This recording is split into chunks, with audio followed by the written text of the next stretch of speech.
In studio tonight we have got Charlie. Charlie, your mobile's interfering with the microphones. Is it? No. I better turn her off. Probably Steve's. He's a true professional. Who's got the biggest mobile phone? That's a question and a half. So, how did you go in Dublin last night?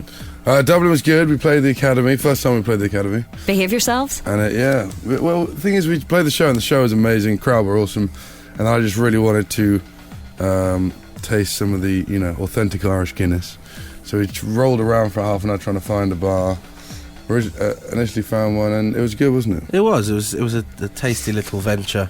How many pints? Because you're quite a big lad, Charlie, has to be said. Yeah. How many pints did it take to give you that? Well, we couldn't stay, unfortunately, because we couldn't park the van, so our van driver had to just sit there and wait for us. We just had one and then came back. But Dublin's a lovely place, and we had a lot of fun there. And you probably find that the fans here are like quite die-hard fans. You know, if you've got a Fightstar fan, they really are a Fightstar fan. They're not just there for the crack and for the booze. They're there because they actually really like your music, which is fantastic, isn't it? Now we've got kind of 3 albums in. It's good because we're playing a cross-section of songs from old and new, and it's crazy. The fans just seem to know every single word. I think we've worked incredibly hard, and we have a very loyal fan base now. You work your asses off, don't you? Yeah, we do. I mean, we go out and we tour as much as we can, and we're always, writing and stuff. But I mean, the industry's changing. In general, the industry's changing.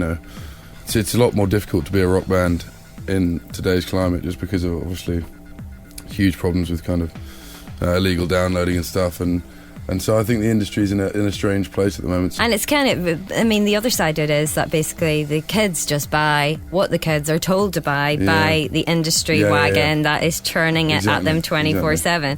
I think you made a very valid point there about how people are spoon-fed what they like. Absolutely. I think it's disappointing to us that kids are no longer going out to actually try and discover stuff that they might like, rather waiting to be told what they should like. Exactly. And if we could get that attitude changed from the ground up, it would be good. I used to love just growing up and going to the little indie record stores and we were just talking about it the other day. Buying a record because you like the cover because you saw it in there. There's the whole aspect of, when you find, we were talking about this in the van on the way up, just stumble across this band, and then they're with you for about 2 years, and you listen to them all the time, telling other people about it. Suddenly they become huge, and you feel like you've lost that kind of personal connection that you had. But that special time when you just discover something new and no one else knows about it, it's really, it's a really great kind of personal thing to have. And I think that doesn't really happen anymore. No, because there's so many people, a lot of people wait. MySpace was one of the killers for that, because it was like immediate exposure to millions of people.